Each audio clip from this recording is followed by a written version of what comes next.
¿Qué tal, queridos amigos? Algunos alegan que es demasiado poco tiempo para juzgar al gobierno de Andrés Manuel López Obrador y tienen razón, apenas van terminando 4 meses, pero ya se nos fueron 4 meses. Otros dicen que ya ha incumplido con algunas de sus promesas. Javier Sicilia, por ejemplo, el escritor que perdió a un hijo en 2011 por medio de la violencia, no cesa en su insistencia de decir que se siente engañado por Andrés Manuel, lo mismo que los de la CENTE, la Confederación Nacional de Trabajadores de la Educación, que han llegado a la osadía de rodear el Palacio de San Lázaro y no posibilitar ni el acceso ni la salida de quienes trabajan allí, ya sea como funcionarios, es decir, como diputados, o bien como simples empleados de la Cámara. Esto, repito lo que dije ayer, en una nación democrática no es aceptable. Mucho menos porque el legislativo es parte de uno de los poderes de la Unión. Y para que funcione el gobierno es necesario que los tres poderes estén en posibilidad de desarrollar sus ejercicios sin ningún tipo de trabas. Ponerle trabas al legislativo, al judicial o al ejecutivo es muy grave en una democracia, sobre todo porque interrumpe la acción del gobierno. Lo que es extraño es el hecho de que todo esto sea como consecuencia de la minuta para hacer algunas adicciones a la reforma constitucional de la educación. La herencia perversa de Enrique Peña Nieto, una de las herencias perversas. Cuestionábamos la reforma educativa de Peña, sobre todo porque se trataba de una reforma laboral que no tocaba la excelencia en la educación, es decir, que no había mejoras sustantivas para los educandos, para la perspectiva de futuro de nuestro país, para lo que llamábamos la calidad de una educación, obviamente de alto nivel, para que los egresados de las universidades o de las preparatorias pudieran tener una alta competitividad frente a quienes en el mundo se están preparando con excelencia. Pues bien, aquí se trata otra vez del mismo juego. Se habla de que la reforma o las adicciones a la reforma que se están dando no tocan más que el aspecto laboral.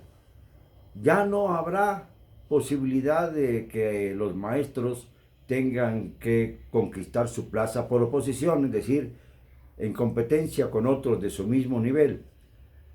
Pero también se habla de que la palabra calidad debe ser suprimida del texto.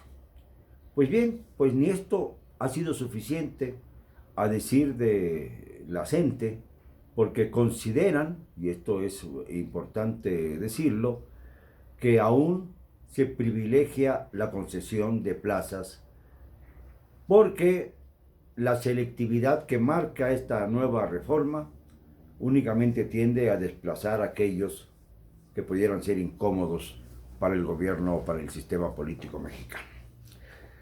El hecho es que no se avanza, que no se mejora la educación, que debe ser el sustento de una reforma educativa, sino que estamos trabados en el problema laboral, estamos trabados en el problema de los liderazgos en competencia, el sindicato por una parte, la coordinadora por la otra. Y esto es demostración clara de que si no podemos ponernos de acuerdo en algo tan sustantivo como es el paso hacia una educación firme, no podremos ponernos de acuerdo en lo demás.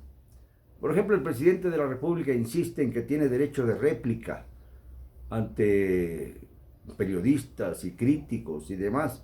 Yo le diría que es un enfoque un tanto cuanto personal, porque resulta que en materia diplomática, por ejemplo, el presidente se mide, no lanza denuestos contra Trump o contra Maduro, contra nadie, se cuida para no caer en el juego de las irreverencias. Ya ven ustedes la reacción exagerada de los españoles, cuya soberbia no les permite pedir perdón por sus afrentas.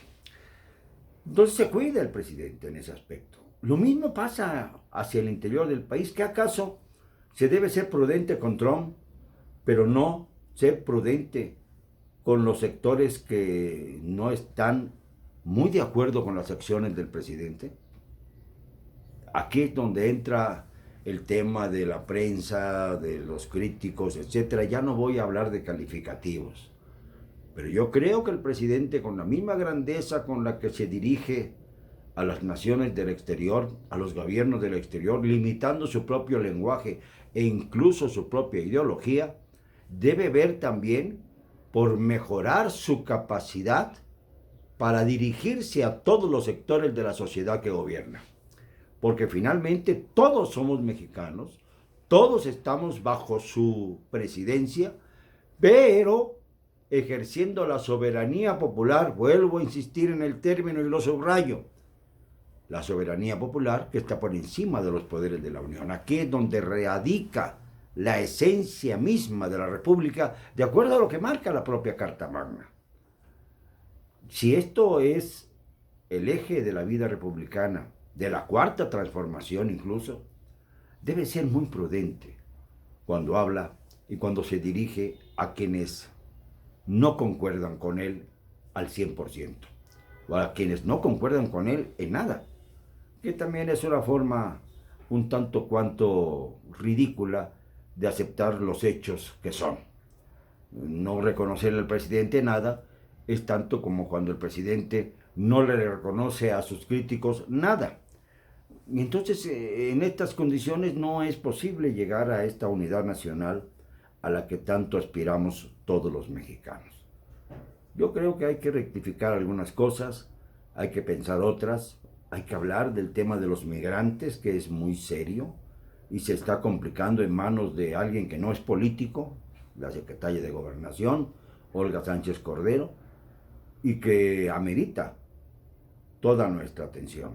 Educación, migrantes, salud y sobre todo la explotación de la que hemos sido objeto por parte de las multinacionales. De todo esto y más tenemos que hablar en nuestros próximos comentarios. Digámoslo con cero cobardía.